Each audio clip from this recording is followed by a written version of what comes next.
வணக்கம். நீங்கள் இணைந்திருப்பது உதயன் டிஜிட்டல் வலையொலியின் பிரதான செய்திகளுடன். செய்தி தொகுப்பு உதயன் டிஜிட்டல் செய்தி பிரிவு. செய்திகளுடன் இணைந்திருக்கும் நான் லிஷா தரணீஸ்வரன். தரமற்ற மருந்துகள் அரசாங்க மருத்துவமனை கட்டமைப்பினால் வழங்கப்படவில்லை என சுகாதார மற்றும் வெகுஜன ஊடக அமைச்சர் மருத்துவர் நலிந்து ஜெயதிச நாடாளுமன்றத்தில் நேற்றைய தினம் தெரிவித்துள்ளார். தரமற்ற மருந்துகள் தொடர்பாக நேற்று முன்தினம் வெளியான செய்தி குறித்து எதிர்க்கட்சியின் பிரதான இணைப்பாளர் கயந்த கருணாதிலக முன்வைத்த கேள்விக்கு பதில் அளிக்கும் போதே அமைச்சர் இதனை தெரிவித்துள்ளார். அவர் மேலும் தெரிவிக்கையில், தேசிய ஊடகங்கள் ஒழுங்குபடுத்தல் அதிகார சபையில் பதிவு செய்யப்பட்ட மருந்துகள் தான் தேசிய ஊடகங்கள் ஒழுங்குபடுத்தல் அதிகார சபை ஊடாக விநியோகிக்கப்படுகின்றன. தேசிய ஊடகங்கள் ஒழுங்குபடுத்தல் அதிகார சபையில் வினைத்திறனற்ற நிலை காணப்படுகின்றது. தற்காலிக மற்றும் நிரந்தர பதிவுகள் தற்போது விரைவுபடுத்தப்பட்டு வருகின்றன. ஆனால் அவ்வாறு கூறும் விதமாக தரமற்ற மருந்துகள் அரசாங்க மருத்துவமனை கட்டமைப்பின் ஊடாக செல்லவில்லை. தரத்தின் தன்மை தொடர்பாக பிரச்சினை இருப்பின் அது அறிவிக்கப்படும். இது தொடர்பாக எதிர்காலத்தில் விரிவாக ஆராய்ந்து அறிக்கை சமர்ப்பிப்பதாக சுகாதார மற்றும் வெகுஜன ஊடக அமைச்சர் மேலும் தெளிவுபடுத்தினார்.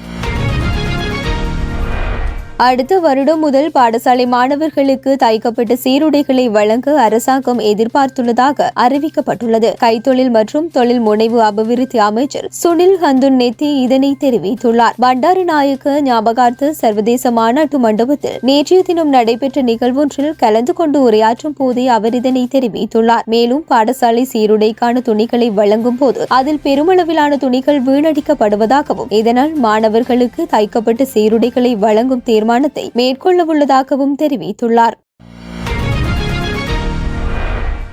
நாடாளுமன்றத்திற்கான ஐக்கிய தேசிய கட்சியின் தலைவராக நேற்றைய தினம் ஜீவன் தொண்டமான் தெரிவு செய்யப்பட்டுள்ளார். நடந்து முடிந்த 2024 நாடாளுமன்ற தேர்தலில் இலங்கை தொழிலாளர் காங்கிரஸ் நுவரெலியா மாவட்டத்தில் ஐக்கிய தேசிய கட்சியின் யானை சின்னத்தின் கீழ் போட்டியிட்டு ஒரு ஆசனத்தை பெற்றுக் கொண்டதுடன் 46,438 விருப்பு வாக்குகளை பெற்ற ஜீவன் தொண்டமான் நுவரெலியா மாவட்ட நாடாளுமன்ற உறுப்பினராக தெரிவாகியிருந்த நிலையில் ஐக்கிய தேசிய கட்சியின் நாடாளுமன்றத்திற்கான தலைவராக ஜீவன் தொண்டமான் நேற்றைய தினம் தெரிவு செய்யப்பட்டுள்ளார்.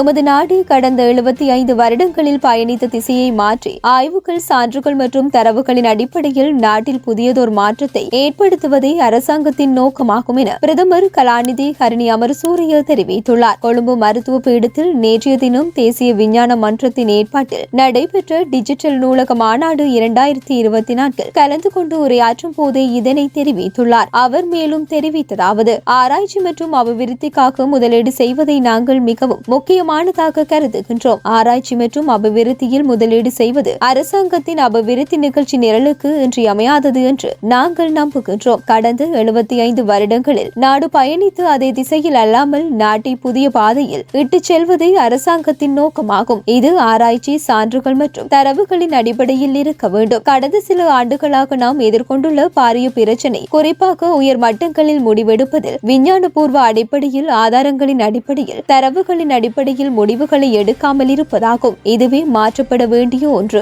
எனவே முடிவெடுக்கும் செயல்முறையும் ஆராய்ச்சி சமூகமும் மிகவும் நெருக்கமாக இணைந்து செயற்பட வேண்டும். உற்பத்தி, புத்தாக்கம் போன்ற குறிப்பாக அளவு, தரம் மற்றும் தர நியமங்கள் ஆகியவற்றிலும் அதிக கவனம் செலுத்தப்பட வேண்டும் எனவும் தெரிவித்துள்ளதுடன் இந்த நிகழ்வில் தேசிய விஞ்ஞான மன்றத்தின் தலைவர் பேராசிரியர் சமன் செனவீர, பணிப்பாளர் நாயகம் கலாநிதி சேபாலிகா சுதாசிங்க, தேசிய விஞ்ஞான நூலக வள நிலையத்தின் தலைவர் மஞ்சுள கருணாரத்ன உட்பட ஆய்வாளர்கள், நூலகர்கள் உள்ளிட்டோர் கலந்து கொண்டமையும் குறிப்பிடத்தக்கது.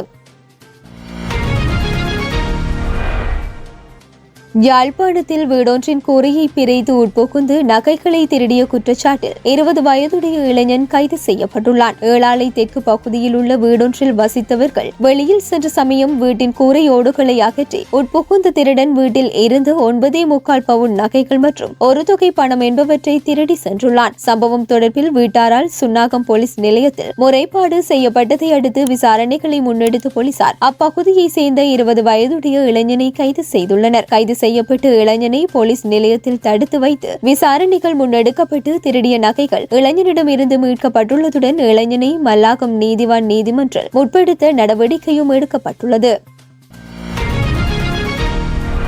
ஜெனீவாவை தளமாக கொண்ட மனித உரிமைகள் பேரவை கடந்த வியாழக்கிழமையன்று இலங்கையில் நல்லிணக்கம், பொறுப்புக்கூறல் மற்றும் மனித உரிமைகளை மேம்படுத்தல் என்ற தீர்மானத்தை நிறைவேற்றியது. இதற்கு அமெரிக்கா, இங்கிலாந்து உள்ளிட்ட 20 நாடுகள் ஆதரவு தெரிவித்துள்ளன. 20 நாடுகள் வாக்களிக்கவில்லை. 7 நாடுகள் தீர்மானத்திற்கு எதிராகவும் இலங்கைக்கு ஆதரவாகவும் வாக்களித்தன. முந்தைய தீர்மானங்களைப் போலல்லாமல் கடந்த வியாழக்கிழமை நிறைவேற்றப்பட்ட தீர்மானம் கடுமை தன்மையை கொண்டுள்ளதுடன் இலங்கையில் ஏற்பட்டுள்ள பொருளாதார நெருக்கடி மற்றும் அதன் விளைவாக மனித உரிமை மீறல்கள் குறித்து கணிசமான கவனம் செலுத்தப்பட்டது. இது ஊழலை கையாள்வதோடு அதற்கு எதிராக நடவடிக்கை எடுக்க வேண்டியதன் அவசியத்தை வலியுறுத்துவதோடு முன்னாள் ஜனாதிபதி கோட்டாபய ராஜபக்சவை பதவி நீக்கம் செய்த போராட்டக்காரர்களை அரசாங்கம் கையாண்ட விதம் குறித்தும் அரசாங்கத்தை இந்த தீர்மானம் விமர்சித்துள்ளது. தீர்மானத்தின்படி மனித உரிமைகள் ஆணையரின் கீழ் செயல்படும் புதிய செயலகம் மனித உரிமை மீறல்களுக்கு வழிவகுத்ததாக கூறப்படும் பொருளாதார குற்றங்கள் மற்றும் புதிய தீர்மானத்தில் உள்ள அனைத்து பிரச்சினைகளையும் விசாரணை செய்யும் அதிகாரத்தையும் கொண்டுள்ளது.